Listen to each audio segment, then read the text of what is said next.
चीन के विकास के मॉडल का एक काला सच यह भी है, हमारे देश की तरह चीन में भी रोजगार की तलाश में हर साल गांवों से शहरों की ओर बड़ी संख्या में पलायन होता है। लोगों में काम की तलाश की होड़ इतनी कि पता ही नहीं चला कि कितने बड़े स्केल पर चीन के गांव के बच्चे अनाथ की जिंदगी जीने को मजबूर होते चले गए। भारत हो या चीन, प्रवासी कामगार या मजदूरों की हालात एक जैसी ही है। चीन के बीजिंग या संघाई जैसे शहर चमकते हुए दिखते हैं, लेकिन क्या वहाँ के देहाती इलाकों के बारे में बहुत साफ तस्वीर हमने देखी है? 40 और 50 के दशक में आज़ाद होने वाले देशों और आज के दौर के विकासशील देशों के सामने चीन विकास मॉडल सबसे अच्छे उदाहरणों के तौर पर देखा जाता है।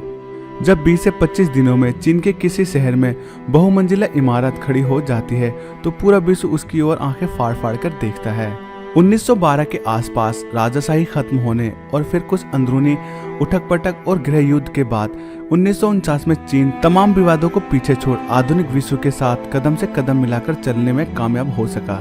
लेकिन अक्सर यह सवाल उठता रहा कि चीन के विकास की राह में क्या कोई मानव अधिकारों का हनन हुआ या किया गया है। यह बहस लंबी है, इसके कई आयाम हो सकते हैं। हालांकि सामने आई चीन के प्रवासी कामगारों से जुड़ी एक रिपोर्ट चौंकाने वाली जरूर है। दोस्तों, वीडियो में आगे बढ़ने से पहले वीडियो को लाइक कर चैनल को सब्सक्राइब करना ना भूले ताकि ऐसी जानकारी आपको मिलती रहे।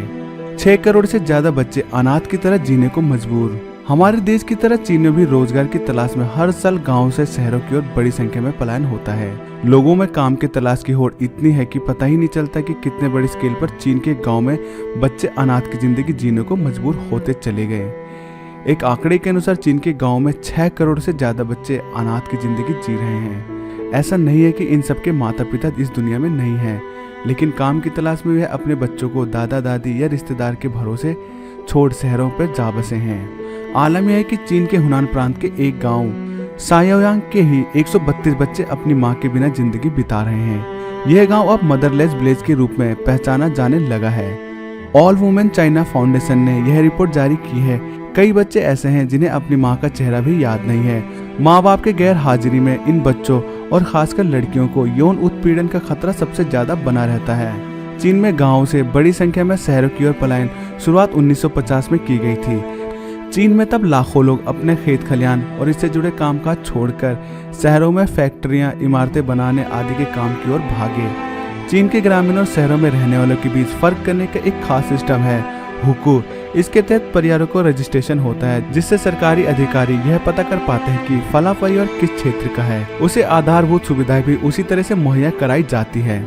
इस प्रकार गांव से शहर की ओर भागने वाले मजदूरों ने कमाई का जरिया तो खोज लिया, लेकिन अन्य आधारभूत सुविधाओं जैसे स्वास्थ्य, पेंशन, बच्चों की शिक्षा के लिए उन्हें काफी मुश्किलों का सामना करना पड़ता है। इसलिए कई माँ बाप यहाँ कमाई के लिए शहरों के लिए आ गए, लेकिन अपने बच्चों को पीछे छोड़ आए। चीन सरकार हालांकि इन सब सिस्टम में बदलाव की पहल करने में लगी है। चीन की चकाचौंध को देखकर और यहाँ की लाइफस्टाइल को देखकर हमारी होड़ भी लगी है चीन को पीछे छोड़ने में। भारत में हुकू जैसा कोई सिस्टम नहीं है। कई बार हमारे यहाँ चीन मॉडल को अपनाने पर बहस होती है। हमें नहीं भूलना चाहिए कि चीन ने अगर तेजी से विकसित देशों की कतार में खड़े होने की कोशिश की है तो उसकी कीमत भी वहाँ के नागरिकों को चुकानी पड़ी है। यह बात और है कि चीन ने यहाँ भी बता दिया, लेत लतीफी सही, पर हमें क्या क्या नुकसान हुआ है। ज्यादा तरक्की के चक्कर में कहीं हमारा देश भी चीन की तरह ना हो जाए। तो दोस्तों, बस इस वीडियो में इतना ही। तो दोस्तों, कैसे लगी आपको ये जानकारी? दोस्तों, उम्मीद है ये जानकारी आपको अच्छी लगी होगी। दोस्तों, वीडियो पसंद आई हो तो इस वीडियो को लाइक और अपने दोस्तों के साथ शेयर करना ना भूलें। तो दोस्तों, जल्दी मिलेंगे आपसे अगली वीडियो में। और दोस्तों, इस वीडियो को देखने के लिए आप सभी लोगों का एक बार फिर से धन्यवाद।